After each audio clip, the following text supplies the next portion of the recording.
Hello, everybody. I'm Steven Ruderman, and welcome to the 2026 Insomniac Lunatic Fringe MLB Giants preview prediction show.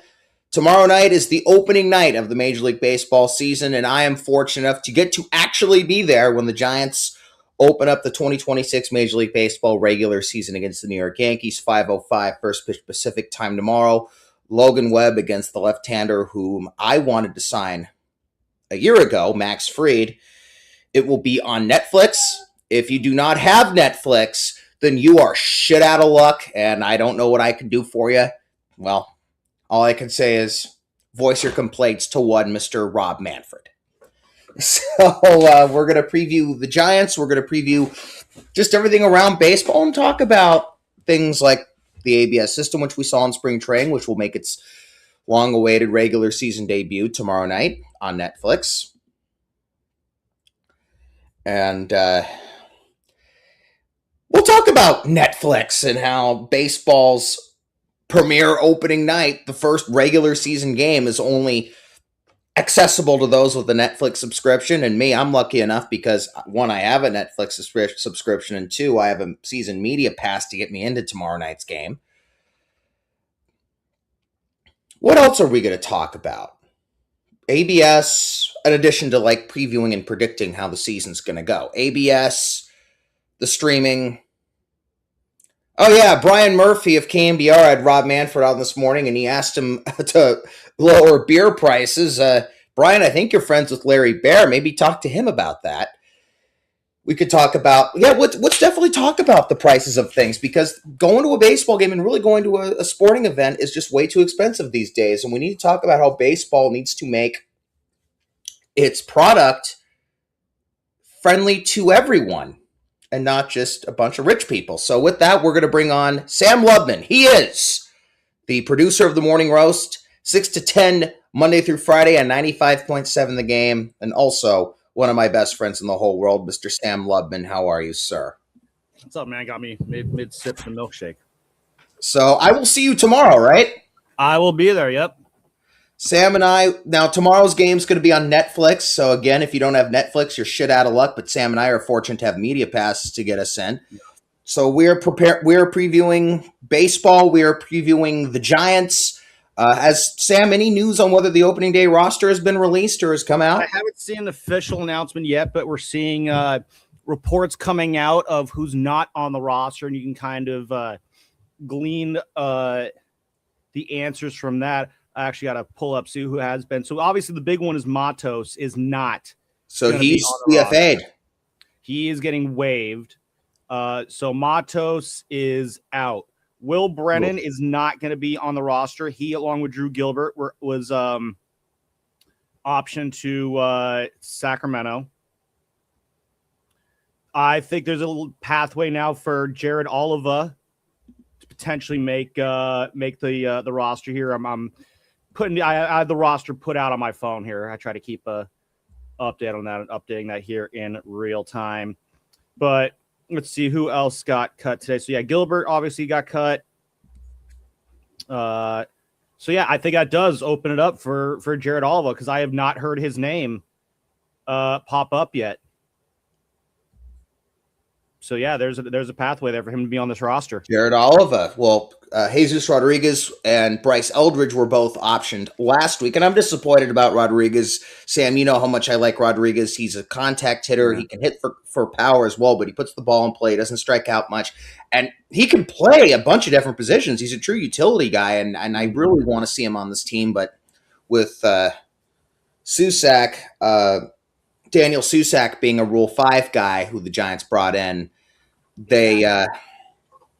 they wanted to have him on the roster, so obviously he's going to be the backup catcher. Exactly, and Susac. I mean, you don't say that as if Susac isn't good. I think they're going to have a very good backup catcher in Daniel Susac, and Tony Vitello, he wants the more defensive-minded backup catcher, and that's what Daniel Susac is. And I think with this pitching rotation, that's going to be key. They want a guy behind the plate who they feel better receiving these pitches than hitting pitches, basically. And so it makes sense that they're going with Susac. It doesn't mean that Rodriguez isn't going to be one phone call away. Like my guess is we will see him at some point this spring, or some point this season. But it depends what your value in the backup catcher. Their value is defense, and honestly, I will always take a defensive mindset over offense as well. So. I do like, and Buster Posey was talking about it when he was in the booth with Kruk and Kuip last night, how this team is really taking an opposite field approach and a small ball approach. And a lot of Giants fans, Sam, they wanted to bring in Bryce Harper or Aaron Judge, and they wanted to repeat the Bonds approach. But it's like having Barry Bonds and 24 other guys never won you a World Series. And I've been thinking all these years, why not repeat the championship approach? The perfect formula for this quirky ballpark of pitching, defense, speed, small ball, gap-to-gap hitting, moving the line along. And Buster Posey, who played on all three of those teams, seems to get that. Signing Harrison Bader, signing Luis Arias, and I love those two additions. When you and I were down in spring training, I was there 2 days before you were. So when the Giants were playing the Rangers on Saturday, March 7th, in batting practice, everyone was going the opposite way. And that was all. They were actually, one, they were bunting, and two, going the opposite way. That was a lot of fun to watch. And if the thing was, they were calling it Buster Ball last year when the team got off to a 24-14 start a year ago.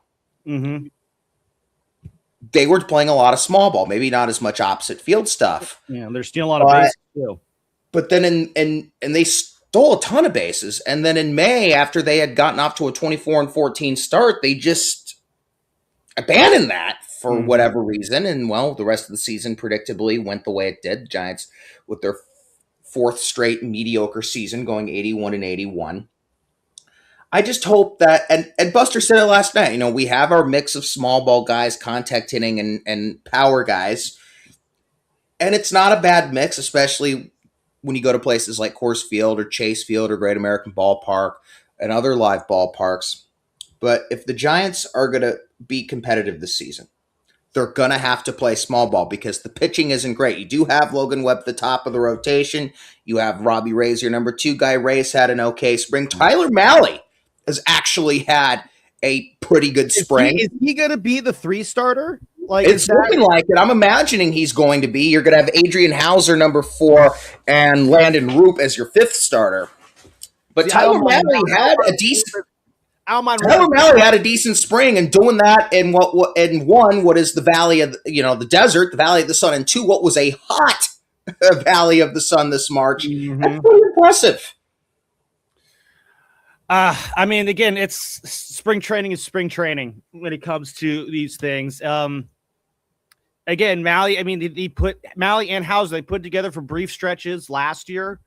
They got to put it together for whole season stretches this year. And I worry about the pitching depth behind them because I don't know if those guys are season-long guys. Like Logan Webb, I know you're going to get from him. Robbie Ray, I know you're going to get from him. Landon Roop. I think you could probably depend on him for. Let's see. I mean, the Roop, he didn't get 100. He did not. Do you know what Roop got last year as far as innings? No, I do not. Let me see if I can quickly pull that up here somewhere because my guess is Landon Roop maybe 120 innings. 106 and 2/3 to be exact. Yeah, no, 106 and 2/3. Okay, yeah. so that's something. Yeah, maybe 120 innings this year for him. I mean, Landon Roop being in your rotation doesn't exactly make me confident. I'm not going to lie.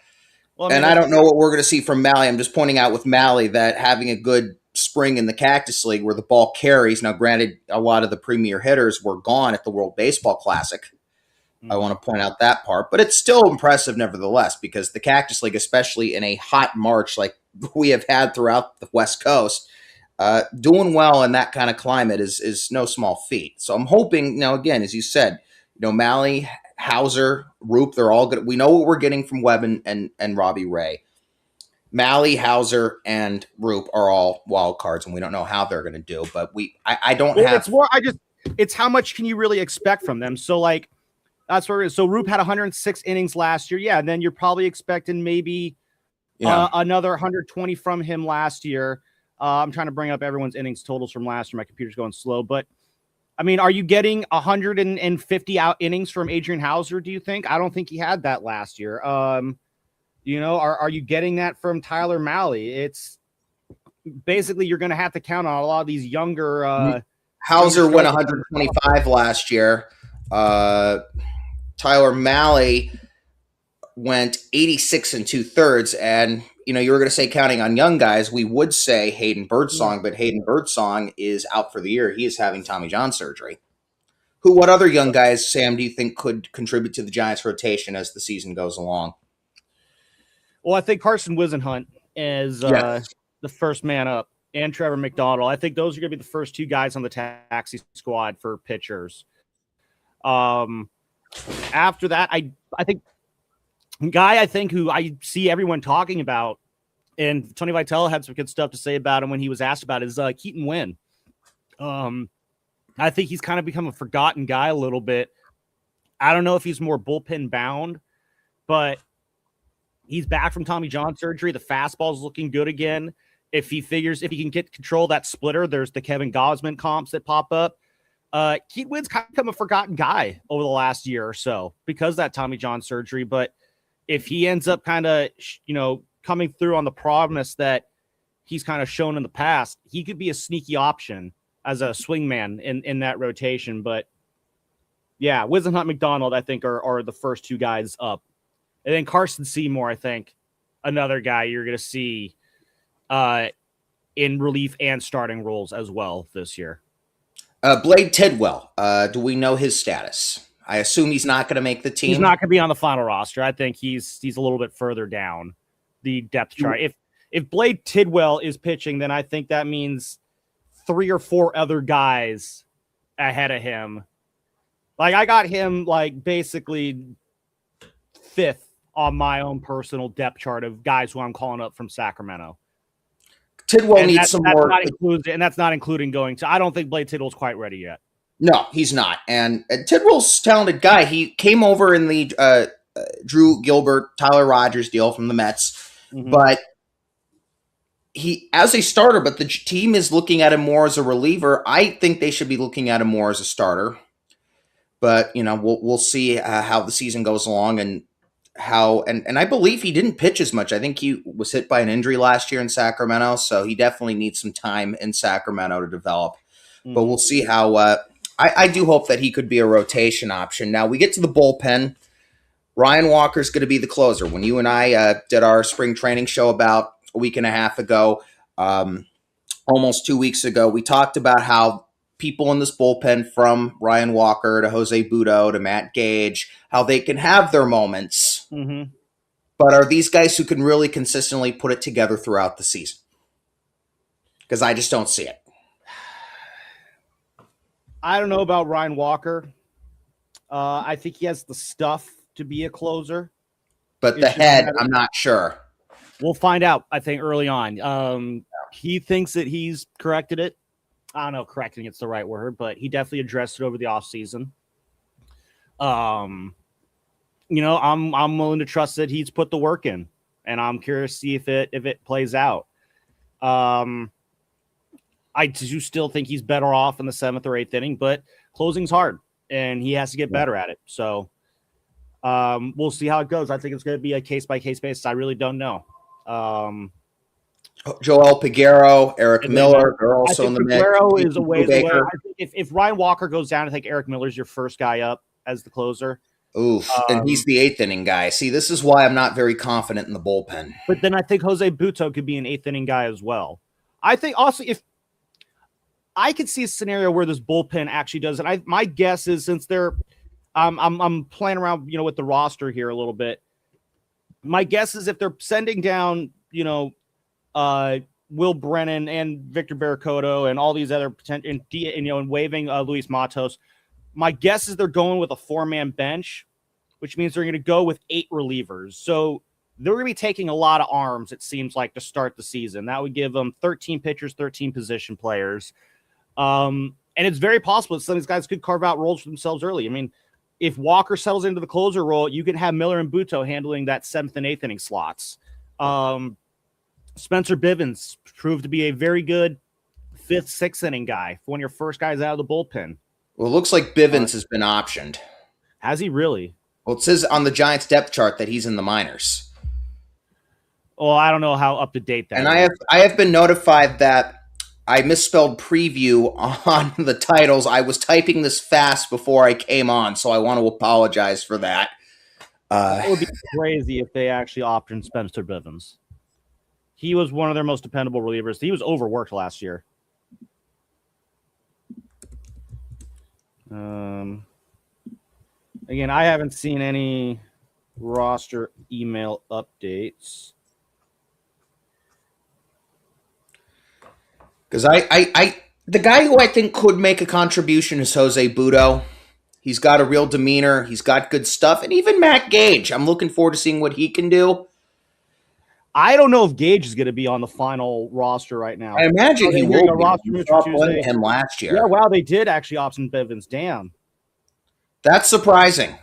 That's kind of wild, actually. Well, Buster knows more than we do. We can just sit here and speculate about why he was optioned and why it's a bad move, but Buster's a former ball player. We're not. Look, I played Little League till I was 10, and you played high school football, so we don't know anything about being professional ball players or being in a baseball front office. That's surprising. I thought Bivens was very much overworked last year. Right now, it looks like Caleb Killian's going to be on there. Matt Gage is going to be on there.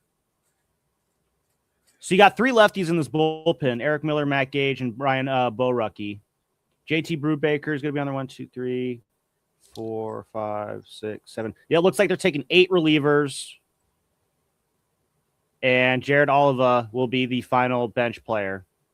Yeah, I do not have any confidence in this pitching staff, and that is why Sam they're going to be coming out of the bullpen. So yeah, I mean, again, you look at the back end of this bullpen here. Caleb Killian showed out during the spring. We'll see how that goes there. But Gage and Killian kind of being those 6th, 7th inning bridge guys there. Buto and Miller handling the 7th and 8th innings, then Walker in the 9th. I mean, you could see a path to how they could shorten these games to 6 innings, to 5, 6 innings here with if guys step up. You know, Keaton Wynn could be a good guy out of the bullpen 5th, 6th inning. Borucki, Brubaker, they're probably going to be your longer guys. Brubaker, I think, is a former starter, so he's going to be your, you know, if things go haywire, early guy. One of these guys, he could also be your mop-up guy too, JT Brubaker. There's potential for roles to be carved out here. Matt Gage could be a late inning lefty option. Eric Miller can too. So there's question marks on this bullpen, but I would say question marks don't have to be bad. It just means they're bad or good. We just don't know yet. I'm still very nervous about the bullpen and the pitching in general. And this is why, Sam, the offense is going to really need to step up, and they cannot get into the phases that they got into last year where they're trying to hit home runs. They have to stick to small ball and contact and moving guys over, getting guys on, moving them over, and getting them in. Because if they don't do that, this is going to be another bad season. And well, again, I think they have the right hitting approaches. They've been showing it enough in the spring that just don't deviate from it like they did last year. That's my concern, because and that's why Bob Melvin isn't here anymore, though, is because they did deviate from it, and they shouldn't have deviated from it, and they were wrong to deviate from it. And as a result, you know, certain people don't have jobs anymore. Yeah, as they shouldn't. Do you think that was Melvin who was responsible for them deviating from that? I don't know. I just, again, the thing we were told is that they weren't getting scoring options, and so they had to figure out other ways to manufacture runs. Maybe Melvin let them go in a direction that they shouldn't have gone in, and once they started down the path, they couldn't reverse it. I don't know. I wasn't privy to those conversations. I'm not going to sit here and say that Bob Melvin said, "I want you to swing for the fences." Like, I doubt he was doing that. I think because there is a big argument last year at one point. Is it the players not playing well, or is it the coaches not coaching well? I think for a period of time, I think it was the players not playing well, but then I think the players did start to play well, but the coaching was just kind of frittered away a little bit. And that's why you have a new coaching staff now. So I think this coaching staff, it's a younger coaching staff, it's a more energetic coaching staff, and they are bringing an approach that is different than what they've had in the past. And Players, I would expect them to be more accountable on holding true to these things. If there's a hitting strategy they want to approach this season, my assumption is, these coaches are going to bring a little bit more accountability in terms of sticking to that process. players are talking about how they're just having a lot of fun when they come to the ballpark, and that Tony Vitello has a lot to do with this. They've called this kind of a frat culture in the clubhouse. Mm-hmm. And when you come to the ballpark and have fun, I know a lot of people get tired of me talking about this, but good clubhouse chemistry, especially when you have a mediocre team like the Giants, is what's going to get you through. Mm-hmm. It's going to get you through a season and can get you to the playoffs. And if this team is really having fun and Vitello is working his magic, maybe this will be the year where this lovable but mediocre team finally gets to 84 wins and makes it to the second to final day of the season. Well, I've kind of said, I feel like that's kind of been what, based off the moves that this front office has made in the during the offseason, I think that's kind of what their expectation is too, because I no disrespect to the players that they added, but Hauser, Malley, Luis Arias, like, based off of, I just don't think on paper those are massive improvements. Now they filled. I think Arias is a big signing, and Ron Washington has been working with Luis Arias on his defense. Now, exactly, but then again, you bring up Ron Washington there. We brought up Hunter Mentz in terms of the hitting approach here. They are really counting on this coaching staff being the big difference, I think, this coming season from last season, because by and large, this roster is very much the same. Hauser, Malley, and Luis Arias, they help a little bit, but I mean, that's, again, like Harrison I said, Bader as well. That's those, and Bader, that's not 81 wins to 91 wins. Those four players are not 10 wins right there. I think that's 81 wins to 84 wins. So we're going to find out how many wins does a coaching staff account for, because I think the coaching staff last year I think things just kind of got away from them a little bit. And as the season just kind of got away from them a little bit. So hopefully we don't see that this year, because it's going to be a disaster if this season gets away from this coaching staff. Well, I will say this. We talked about Buster, and I think we talked a little bit about this on our spring training show a couple weeks ago. Buster has done a really good job improving the farm system. And I think what's going on, as I said, the organization is, I think they're rebuilding. You use the word retooling. You could use that word as well. I think what they're really doing right now is they're thinking in terms of the long term with the farm system. They know that after they collapsed for the third time in 4 seasons and for the third time in 4 years, went from double digits over 500 to all the way under 500, that they had to take a different overall approach as an organization and really start building the farm. And I think what Buster and company are thinking is, we're kind of looking to build a core for maybe 2029 and beyond, but do what we can to contend with a mediocre team in 26, 27. Yeah, they're attempting their own 2 timelines plan. I mean, that's not a bad thing. I wish I wish they would have done more. I really do. I wish they did more during the offseason. I was very disappointed with the offseason. I wanted to see someone like a Zach Gallen come over or a Dylan Cease. Exactly, because if you're going to try and compete, then you should be going all in to try and compete. I think this playing to be an 86 win wild card team. Now, again, I think you can also make the argument that there's no choice. There's no point in trying to compete for the division when the Dodgers are being what they are. I think one thing about Buster we've shown is that we've seen so far is he's not afraid to make bold moves. He made the move for Rafi Devers. He called out the players. He made the move to move off of Bob Melvin when the time came for it. He made the signing of Willy Adames. And then, of course, again, he went out and he hired Tony Vitello. He is not afraid to make moves that shake things up. So in terms of the farm system, Buster's building the farm system up because he knows that the farm system has multiple values. And I think part of the plan is there are going to be prospects that they're going to be integrating in with this current core over the next few years. Matt Chapman is not going to be the third baseman forever. And the thing is, this current core is starting to get up in age, too. Willy Adames is not going to be there forever. Luis Arias is a 1-year deal, so they need a second baseman of the future. Rafi Devers is going to be here a while, but they need young talent they can inject around Rafi Devers later on. They need the young talent they can inject around Willy Adames later on. Elliot Ramos, he's an early wave of that potential, early talent. Bryce Eldridge is going to be part of that wave as well. But at the same time, Buster knows that if you can seize a moment now, you're going to do it. And I think he's building up this farm system because he knows that he needs to be able to make trades. I wonder how much he thinks about 2017 or not 2016, when that team was trying to make a run. Their bullpen needed something at the back end to stabilize things. They tried to get Mark Melancon. They didn't. And Bobby Evans famously said, wow, I really thought we had enough for that. Or I'm paraphrasing, but Bobby Evans lamented the fact that they didn't have enough to get that done. And what that told me at the time is, wow, this farm system is absolutely cooked, that we can't outbid someone at the trade deadline.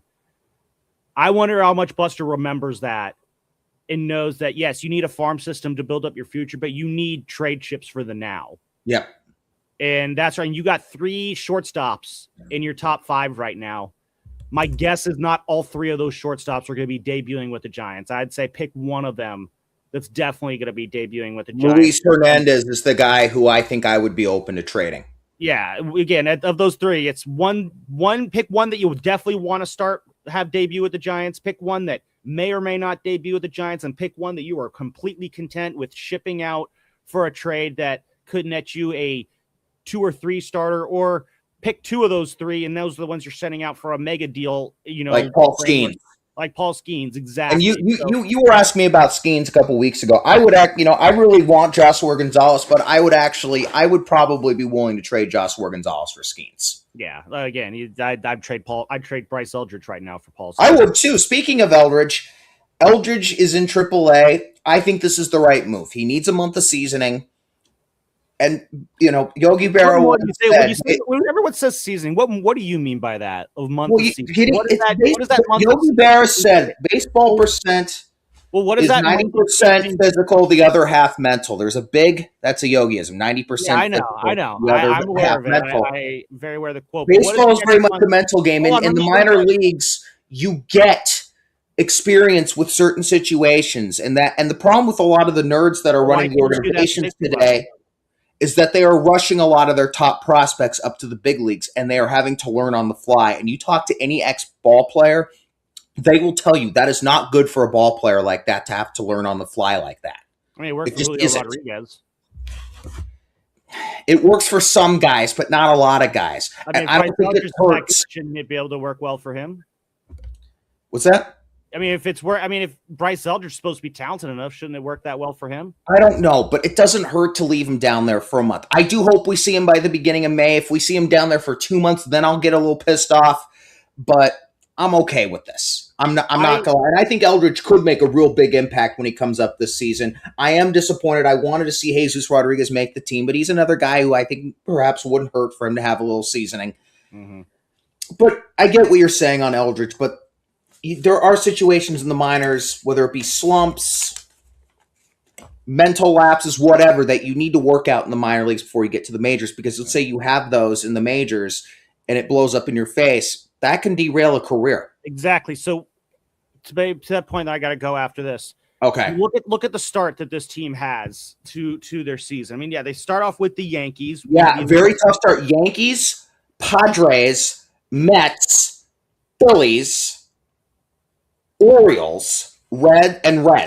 Reds, yeah. We finally get a break with an improving Nationals team.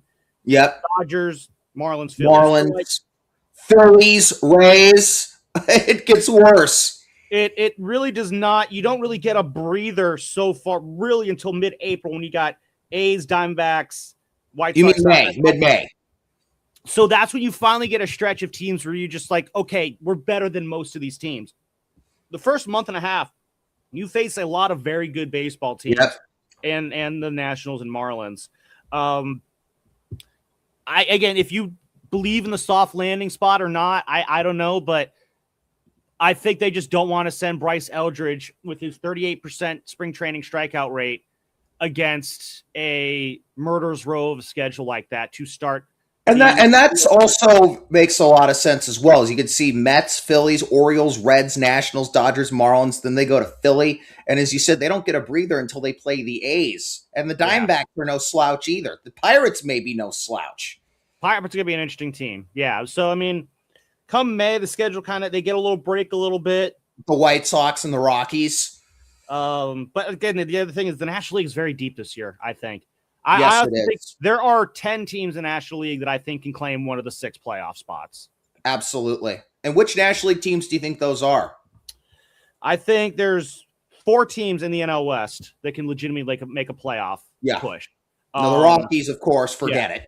Yeah, the Rockies obviously are the team. I know there's some confusion there between the Rockies or the Dodgers, but yeah, it's the Rockies. The team, I feel like the Padres are not. I feel like the Padres are going to be. That Padres are a real mess. I could see the Padres or the Giants. There could be some interesting jostling there for who's number 2 in the NL West. In the NL Central, I think Cubs, Brewers, and I think the Reds are a team to keep an eye on this year. Yeah, I think the Reds are really good. I think this is the year, especially they're going to have Hunter Green back mid-season. Once that happens, they're a team to watch.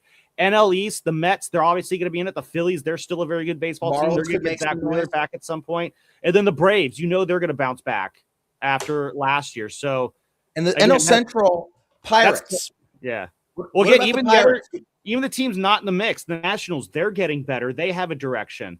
The Cardinals, they're kind of on the downswing, but they always have good players. The Pirates, I think the Cardinals are finishing last. They might actually. I mean, the Pirates, they have a spunky roster there. The Marlins, I think the Pirates could make some noise and contend. I really do. Yeah. The Marlins, they're not going to be very good. And the Rockies, I mean, as bad as they are, they still play at Coors Field, which that's a landmine waiting to happen. So the National League is not going to be easy this year. And so it's going to be tough. Anyway, man, I got to get going. I got other stuff to do. Have fun with the rest of your stream. Sam Lubman, morning producer, morning roast, 6 to 10, Monday through Friday on 95.7 The Game. Sam, I'll see you tomorrow, buddy. All right, take care, bud. See you then. See you then. All right, Sam Lubman. Let's talk about the rest of the league. We'll preview the rest of the league. Let's start actually, we talked about the National League, and I'll get back to that in a minute. Let's talk about the American League. Blue Jays made some good acquisitions this offseason, bringing in Dylan Cease on a 7-year deal. Kazuma Okamoto, he was one of the 3 guys that came over from Japan. He's here on a 4-year, $60 million deal, and I was hoping the Giants would bring Tyler Rogers, but those damn Blue Jays, they beat us to it. The Blue Jays had just the most brutal end to last season. They were 2 outs away from the World Championship, 4 strikes away. And then Miguel Rojas hits the game-tying home run. The Dodgers would win one of the greatest games ever to finish off one of the greatest World Series ever in 11 innings in that Game 7. And a lot of people are hyping up the Yankees. Stanton's getting up in age. Aaron Judge is going to be 34 in April next month. He's starting to get a little bit up in age. Now, the Yankees, you do have 2 solid starters in the Yankees. You got Max Fried and Cam Schlittler. And you do have some talent on that Yankees roster, in addition to Judge and Stanton. Austin Wells, Jazz Chisholm. Paul Goldschmidt's past his prime.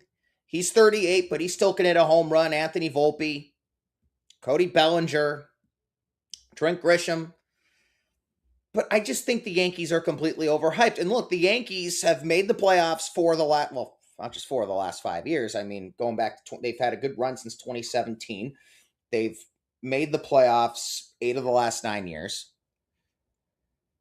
But the last 4 years, they have played way over their heads in 3 of the last 4 years when they had the best record of the American League. And hold on a second, I'm going to pause.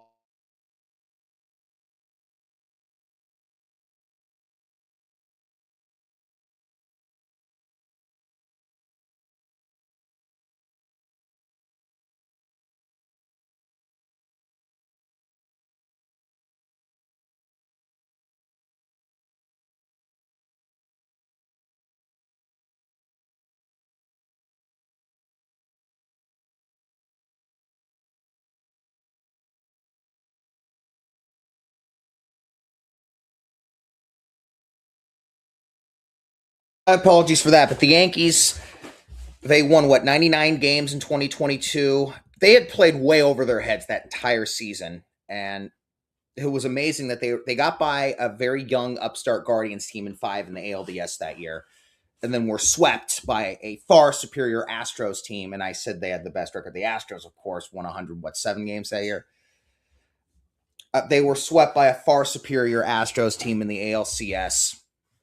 They played over their heads to a 94 win season. And what really helped in 2024 was a great start. They got off to like a 5-0 start or something. They went in and swept the Astros and then clobbered the Diamondbacks in Arizona. And they made a very surprise run, a complete fluke. That was a complete fluke when the Yankees went to the World Series and they were dispatched in 5 by a clearly superior Dodgers team. Last year, they played over their heads again, and losing in 4 in the ALDS to the Blue Jays. The Blue Jays are going to win that division again. They just are. Unless, like, really crazy things happen. The Red Sox have some good young talent.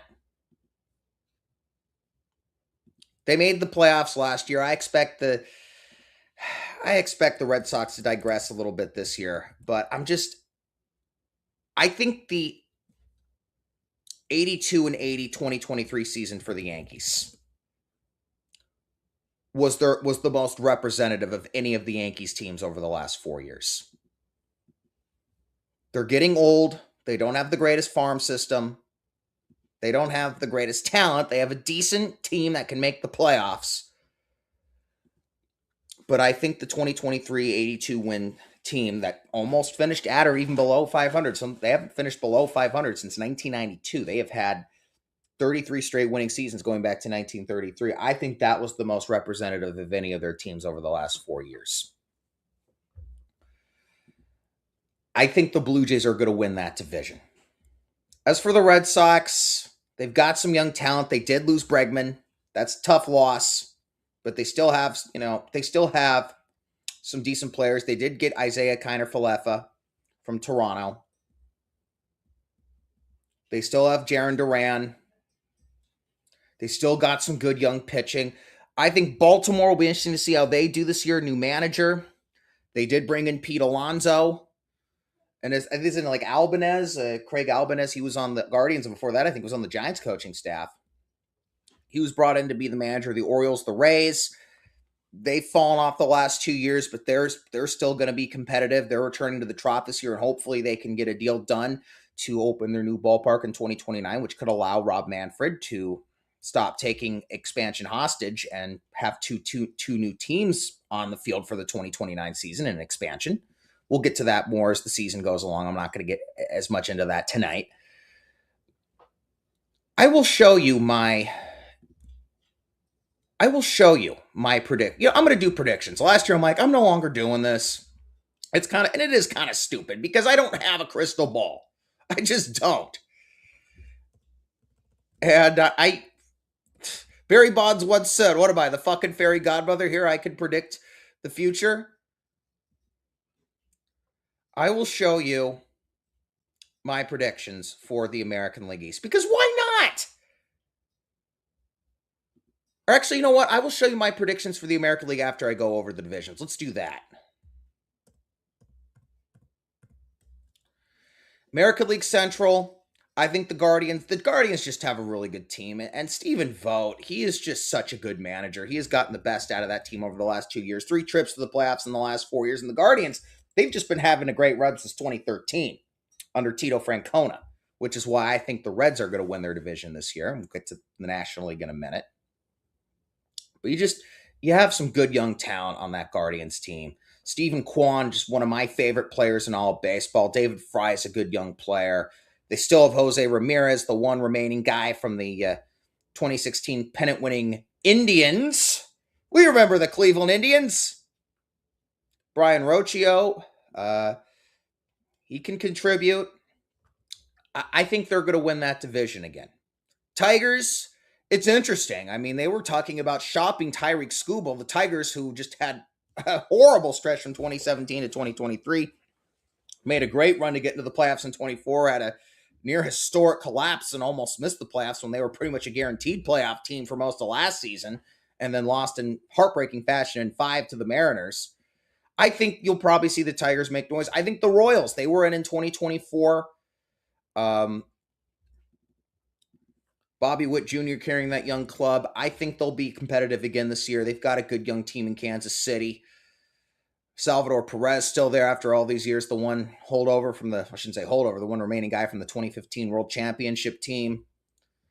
And we bring in guys like Jonathan India, Starling Marte, a good veteran presence on that team. He was with the Mets in their run to the NLCS back in 2024. I think the Royals will be competitive this year. American League West is going to be a very weak division. And the reason I think the Blue Jays are going to be good is when a team like the Blue Jays has both the Blue Jays and the Mariners had catastrophic ends to last season. The Mariners at the hands of the Blue Jays. They blew a 3-2 championship series lead to the Blue Jays. And the Blue Jays were a far superior team to the Mariners. But it still hurt nevertheless for the Mariners.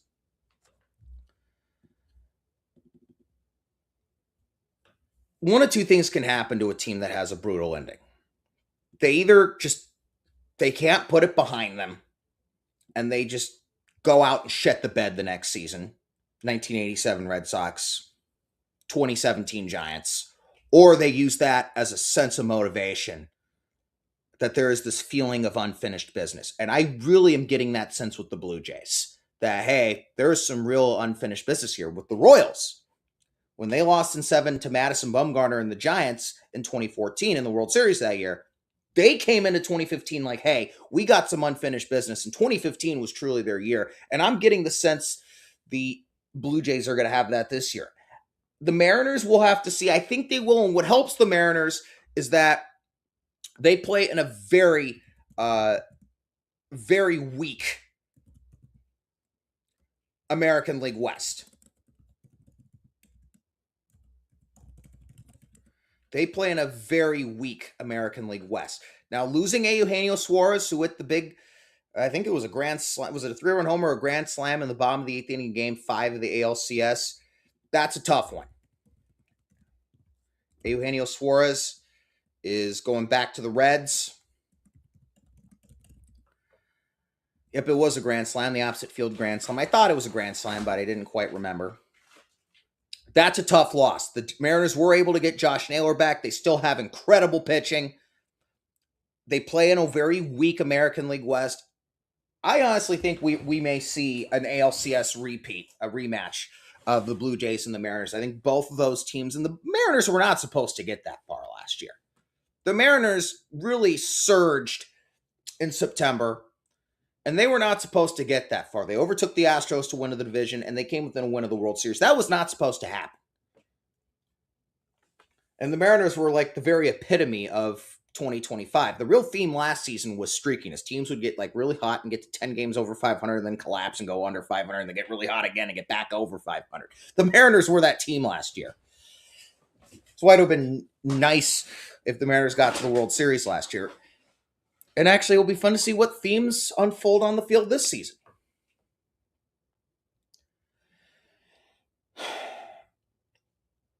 The A's, you've got Nick Kurtz. You got Jack Wilson's kid. Was it not Jared Wilson? Jacob Wilson. I'm an idiot. Jacob Wilson on that team. I think the A's could make some noise. Perhaps even, I think they'll compete. I think they could even sneak into the playoffs. Shane Langoliers, guys like Shea Langoliers, they've got a couple years of big league experience under their belts. Nick Kurtz and Jacob Wilson, Lawrence Butler, Brent Rooker, Tyler Soderstrom. They've got some stud on that A's team. It'd be nice if that ballpark deal in Vegas would finally fall apart and maybe the A's could stay here in Sacramento. Sacramento's definitely ready to have a major league team. This would, if the A's were to announce they were staying here. And by the way, I am going to be referring to them as the Sacramento A's, the Sacramento Athletics, as long as they're here in Sacramento through 27 or maybe 28 or maybe hopefully beyond. But if they, if Vivek Ranadive bought the team and they build a new ballpark here, I think they could really thrive here. Build a roof ballpark in the rail yards area just north of downtown. They could, and I actually think that would hurt the Giants because A lot of fans would be like, hey, why would I want to drive 2 hours there, 2 hours back, and have to pay outrageous prices to cross the Bay Bridge and then on the way back to cross the Carquinez Bridge and have to pay outrageous prices to sit in the upper deck when I could just drive 10 minutes to this beautiful new park here in Sacramento. As for the rest of the American League West, the Astros, they missed the playoffs last year for the first time since 2026. Jose Altuve is going to be 35 this year. Carlos Correa, he very well may be on the decline. Correa, he's 31, but I could see this being the year the Astros finally finish under 500. The Rangers, they are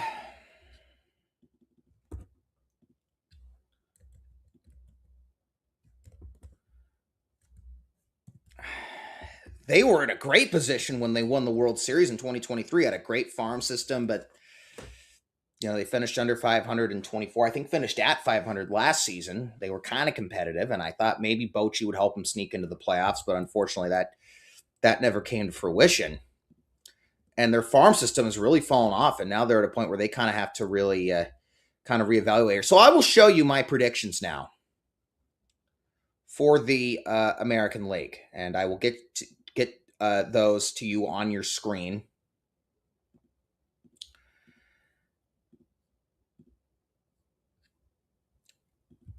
And you can see we'll go from bottom to top. How's that? Blue Jays, I think they're going to win 100 games. I think the Yankees, they're going to be that.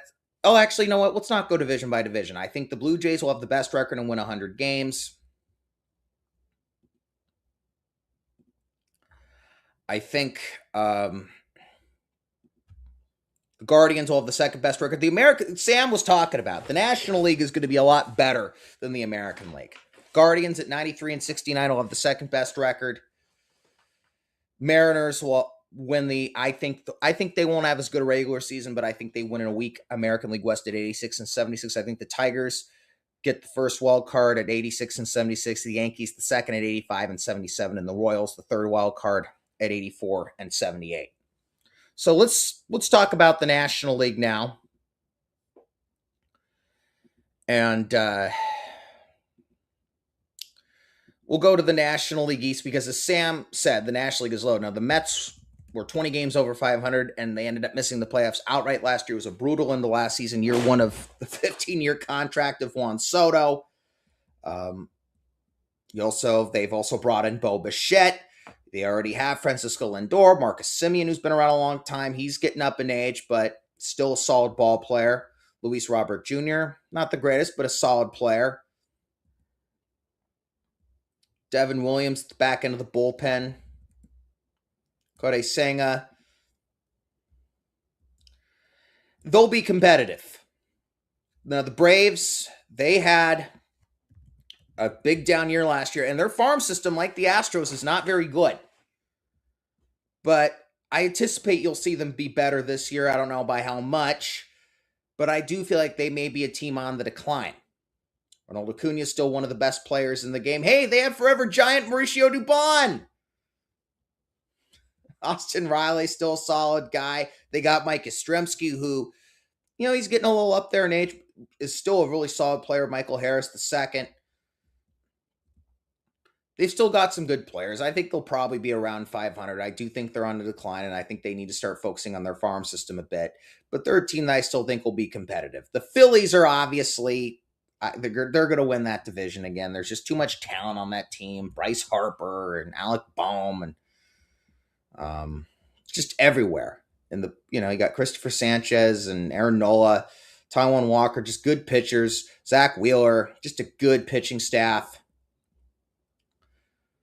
John Duran, the closer, solid bullpen. And I mentioned Harper, Boehm, Bryson Stott, just a good Trey Turner, Kyle Schwarber is sticking around. They brought in Adolis Garcia. They have just got a solid team in Philadelphia.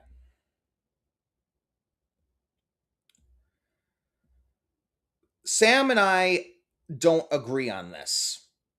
But a team that I think could potentially be competitive this year, and I'm predicting to finish over 500, is the Miami Marlins. They quietly made some noise last year, and you got an ace at top of the rotation in Sandy Alcantara. I think they could actually contend. I think they could finish over 500 and contend. They've got some good young talent. The Nationals obviously are, well, they're at least a team headed in the right direction. I know Bill Nye, the science guy, predicted they'd win the World Series this year. And hey, it's baseball. Anything can happen, but I just don't see that happening. The team, I actually forgot to mention a team when talking about the American League, and it's, of course, I'd forget them because they're in such bad straits. The Angels and the Twins and the White Sox. I just think the White Sox will actually be better this year. I mean, the Twins got rid of all their scouts. And they're going purely on analytics. I don't get why. But the White Sox brought in Sir Anthony Dominguez, and then they brought in, who was that other guy from Japan?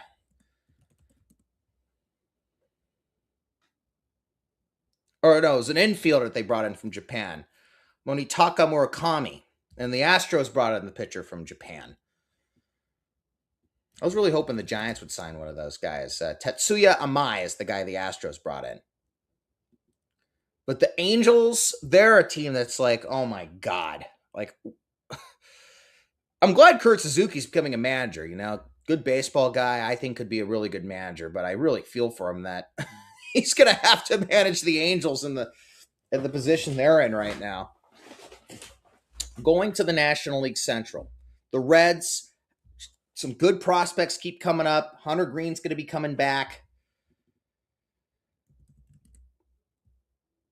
And you bring in Eugenio Suarez. And you have a really dominant closer in Emilio Pagan. I really think the Reds are going to win that division. I really do. And especially with Tito Francona there, one of the greatest managers of all time. And they brought in Nathaniel Lowe as well.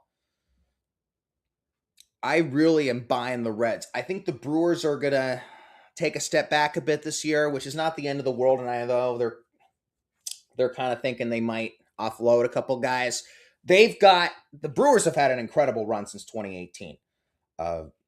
7 of the last 8 years have been winning seasons. They've been in the playoffs 7 of the last 8 years. Oddly enough, the one non-winning season was the Sprint 60-game season back in 2020 when they went 29-31, but they got the 8th seed and lost 2 to the Dodgers in the wild card series that year. And the year they didn't make the playoffs, 2022, they still won, I think, 85 games and finished 2 back of the Phillies for the 3rd wild card. That was first year of 3 wild cards. Of course, 2020 was the 16-team playoff barf.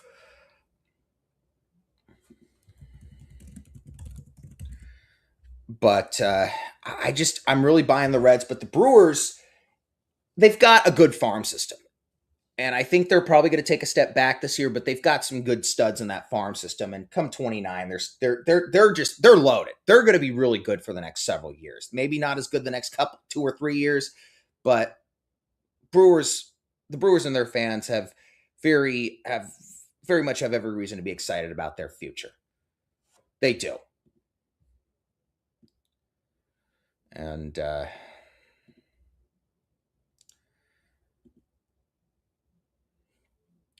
I am looking forward to seeing. I'm looking forward to seeing what will happen with the Brewers. But I think they'll probably make the playoffs. But I don't think they're going to be as good as last year. Of course, the Cubs. They've, had really since 2015.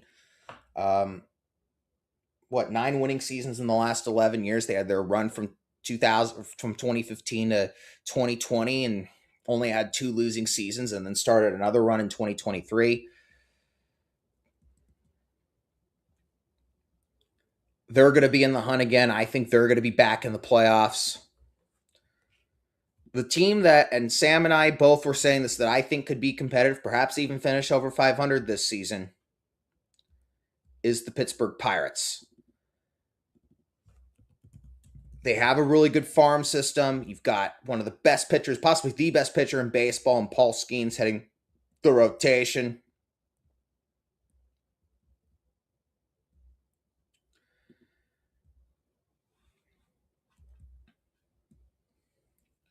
They brought in Marcell Ozuna, who could still hit a home run or two. Ryan O'Hearn, solid first baseman. They brought in Brandon Lowe. Brian Reynolds. Man, I wish the Giants still had him. You know, Neil Cruz took a big dip last year.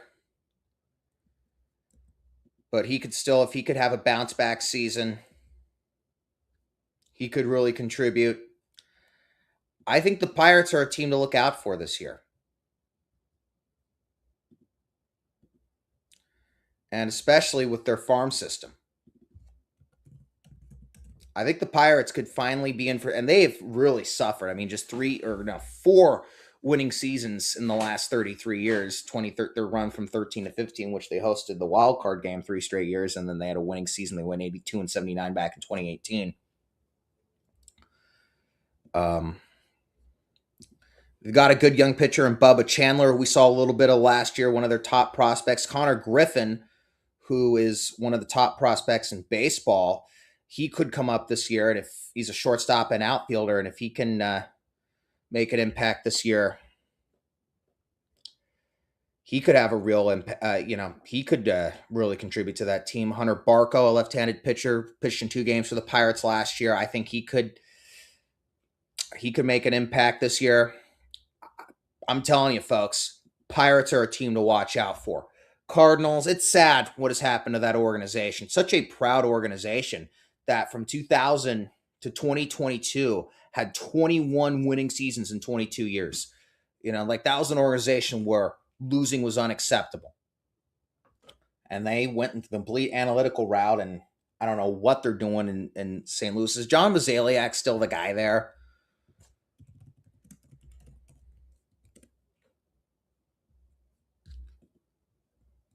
No, they let him go. Probably for the best. And then they lost Harrison Bader. They're going to be in the cellar in the National League Central. We talked about the West. I do think it's going to be a 3-way battle. Of course, we know the Dodgers are going to win the division. And I feel like, watching their parade last year, I'm thinking like, oh my God, this is a team that they're going to be on a mission to win their 3rd straight title. No National League team has ever won 3 straight. Only 2 teams have ever done it. The Yankees have done it a handful of times. And the A's did it in 72, 73, and 74. No National League team's ever done that. No National League team's even won 3 in 4 years. The Dodgers, they're definitely, they're the Giants were this. The Yankees were this way in the 90s. The Giants are this way in the 2010s, which is you're never satisfied. And the more you win, the hungrier you become.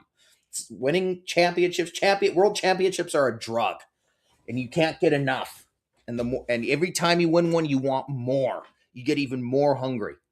And watching the way the Dodgers were talking at the parade last year, you could sense that with the Dodgers. And I feel like they are on a real mission this year.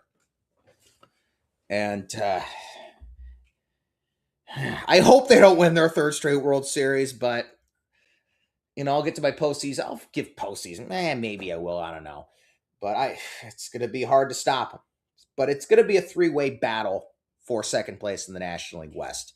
The thing is with the Padres, continuing the every 2-year merry-go-round of managers. First, it was Jace Tingler. Came in 2020. They went to the playoffs. It was Slam Diego. They were 16 or 17 over 500 in August 21. Completely collapsed. Finished 79 and 83. He's out. I forgot about the dugout fight between between Fernando Tatis and Manny Machado. Just 2 complete prima donnas. That was on September 18th in St. Louis of that year, 2021. So Tingler out, Bob Melvin in. They win 89 games in 2022, get to the NLCS, losing 5 to the Phillies. Then can't really put it together in 2023, though they get hot at the last minute to have a winning season. Melvin's gone. Mike Schilt is the manager. Schilt takes them to the playoffs 2 straight years. You think, well, they got them to the playoffs 2 straight years. Maybe this merry-go-round. Okay, the merry-go-round's going to finally... He's gone! And Craig Stammen is now the manager of the Padres, who was pitching in relief in 2022.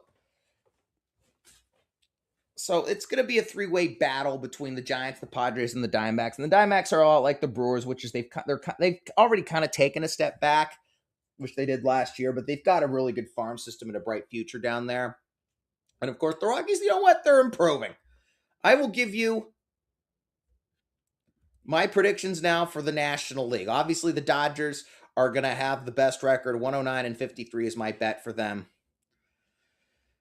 The Reds, 92, or the Phillies will be the second seed, 93-69. The Reds, third seed at 92-70. The wild cards in this order will be the Mets, Cubs, and Brewers. I won't predict, but I'm going to predict a World Series. I'm not going to predict how each playoff series will go, but I will predict, and I'll be spot on or completely full of shit here, a World Series rematch between the Dodgers and the Blue Jays, and that the Blue Jays will get the better end of it. Let's go back to the Giants. Tomorrow Tony Vitello will be making some history.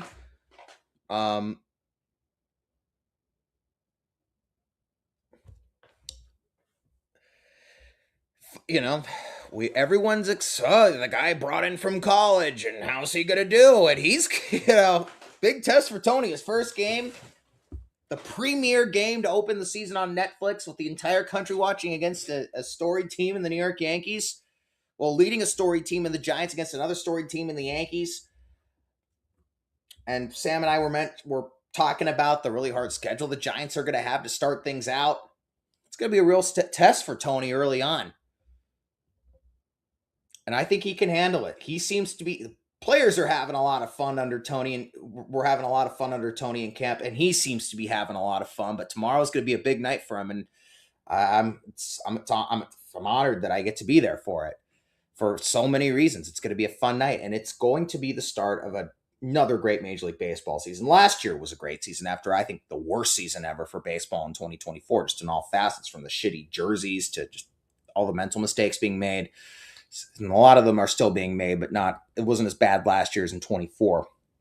The reason we need the Giants to do well is the Giants are doing things from an old school approach. They still have a lot of analytics guys, but it's obviously they're doing a lot of things the old way in San Francisco, and they're playing small ball. And this is the Giants doing well this year could send a real message around the game that, hey, you don't have to hit home runs to win. As I showed on my show from 3 weeks or almost 3 weeks ago, that the whole notion that you have to hit home runs to win is a lie. I showed you the stats that clearly showed that even though more home runs have been hit in the 2000s here in the 2020s than the late 2010s, more runs were being scored in the late 2000s than there are today, even though more home runs are being hit.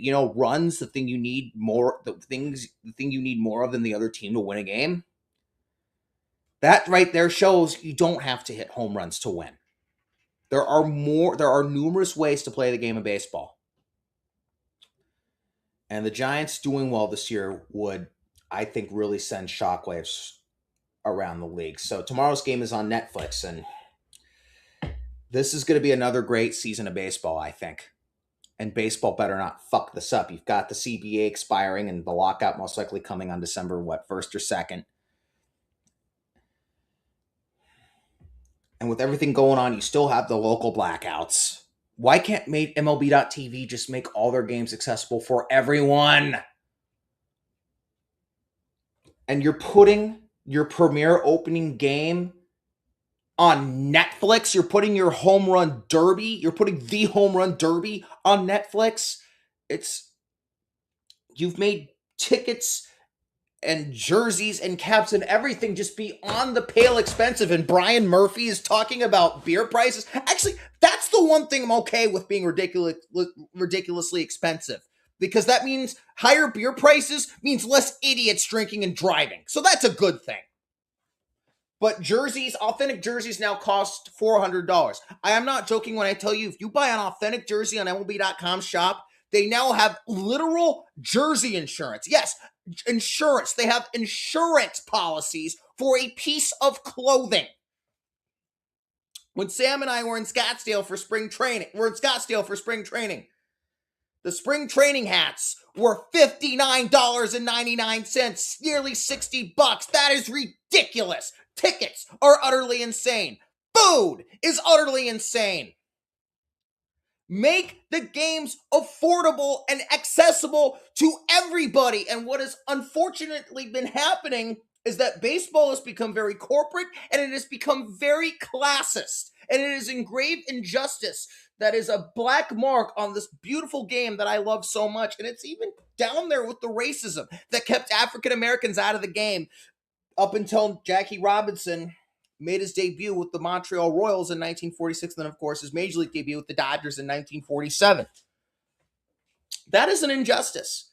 And it's not just going to games, it's playing the game. You could just pick up a basketball and find a hoop somewhere, and even the worst area of town, and shoot. You can find a football and throw it around. In baseball, you need a bat, you need a ball, you need a glove, you need someone else there with you. And even if you're talented and are able to play, well, if you can't afford travel ball or you can't afford training, you're not going to be up to par. Even if you have more talent, if you're a poor black kid in an urban area, you might be a far better ball player than the rich white kid in the suburb, but the rich white kid in the suburb has got a lot more access to equipment, to training, to travel ball, you name it. So the poor black kid in the inner city is not going to be up to par with the wealthy suburban white kid, even though the poor black kid in the inner city is going to be far better than the rich suburban white kid. And you look at the American-born players who have come up since 2010, almost all of them grew up in a wealthy suburb. You don't see anyone coming from rural areas or inner cities anymore. And it is a grave injustice. Baseball needs to be accessible for everyone because baseball is for everyone. Make baseball accessible for everyone, and god damn it, bring personalities back into the game. That's what I'm trying to do here. That's what I'm trying to do, and trying to become a big league announcer is to bring personalities. Back in the day, and I talked about this 3 weeks ago after Bruce Fleming died, players, coaches, managers, scouts, announcers, even umpires had personalities. They were funny. You tuned in to see what they would do next. The reason viewership is down in the World Series is because you had Joe Buck as your play-by-play guy. Joe Buck, who was like the literal prototype for your modern corporate announcer. A lot of the play-by-play guys today, and some of them are good, but a lot of them sound the same because they're mostly corporate. They're vanilla at best.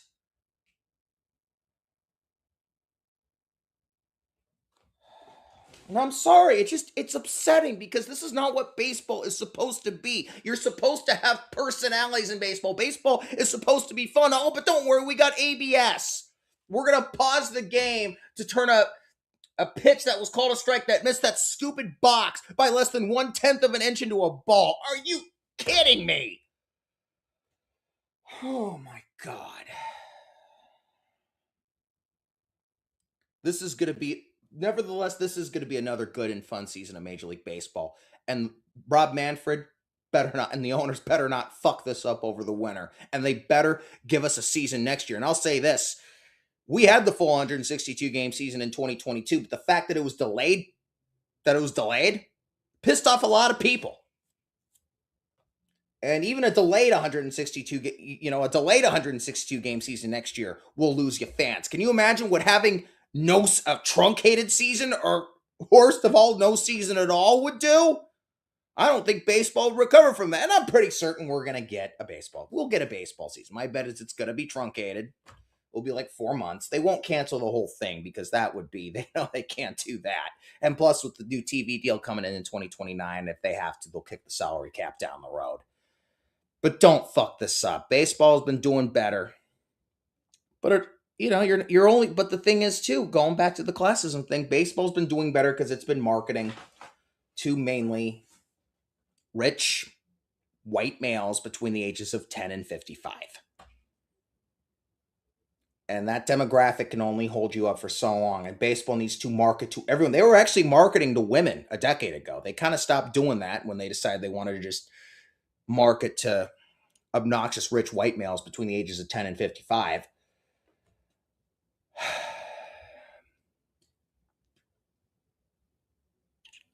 But it has helped baseball in the short run, but attendance is attendance over the last 3 years has gotten back up over 70 million. But attendance in each of the last 3 years is still below what it was every year from 2004 to 2017. You got to appeal to more. You got to appeal to more than just rich white males between the ages of 10 and 55. All ages, all genders, all ethnicities. You got to appeal to everyone.